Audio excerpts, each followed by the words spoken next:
In some ways, it was right that a remarkable season came down to the very last race. One of these greats, and there's no question, Sebastian Vettel and Fernando Alonso are great, great drivers. One of them is going to walk away with this title today.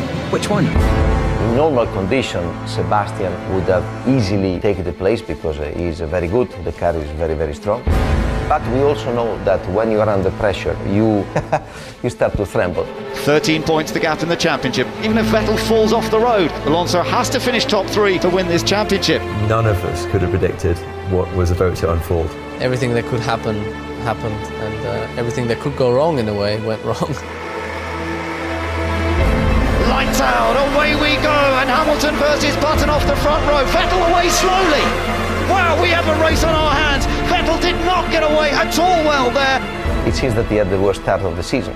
For Sebastian, because of the tension, that is natural. I mean, nothing strange. They are very young guys, don't forget that. It's a Red Bull, it's Vettel! It's He's Vettel! been hit! Down at turn 4. How much damage is on the Red Bull? What drama here on the first lap in Brazil? At that point, you think that's it, it's over. It was obvious that Fernando, because he always is on the podium, was going to finish on the podium, which is what he needed to achieve to win the championship. Usually in that moment you think it's over, you're out of the race. In that particular moment probably it's over, I'm out of the championship. But in that case I just wanted to get going again.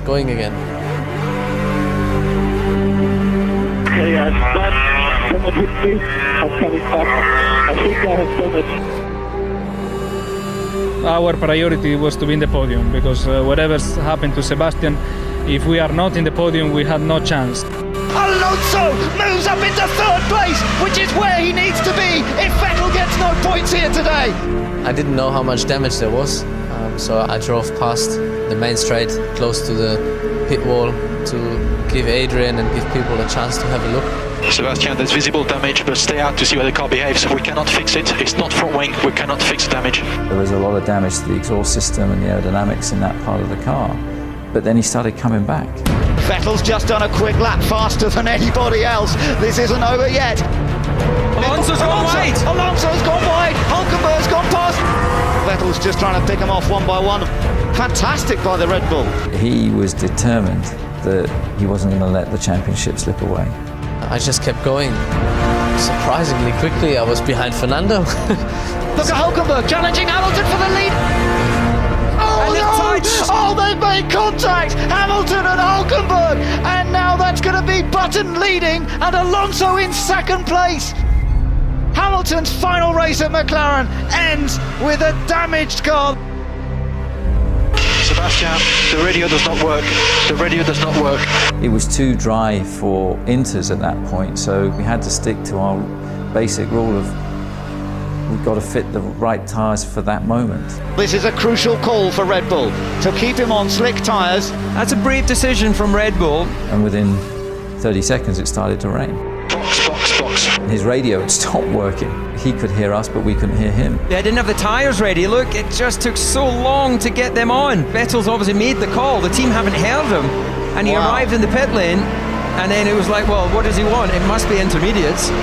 If they finish where they are now, Alonso would be world champion. Again, at that stage, you think, that's it, it's gone. And you think it's all over. But then again, Sebastian started coming through. Brave cut back into the inside. And he got himself back into that vital 7th position that became 6th when, surprisingly to all of us, Michael Schumacher waved him through. Michael Schumacher. His gift in his last race is he doesn't put up any resistance at all to his young German friend. We were really hoping that it would have been a better fight, but I think that Michael finishes his career there. He didn't want to be seen the one that was keeping the world champion behind.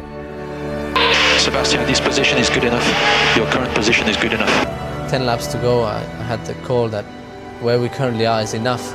But still I tried to push because maybe, there's some odd situation, someone spins. Andres had a crash. They are behind safety car. There will be no further changes. Jenson Button takes victory. Second place goes to Alonso, but with sixth place, Sebastian Vettel is the 2012 Formula One World Champion. You're the world champion!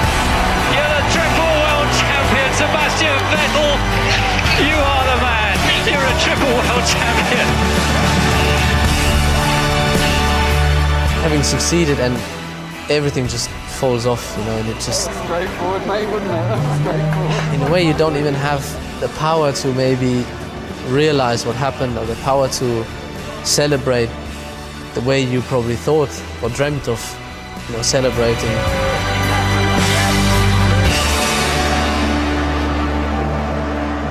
If you put yourself in his shoes, I think that he knows, and he knew at that stage, that he would have deserved the championship. We proved that with a car that is a little bit slower than the others, we can win the championship.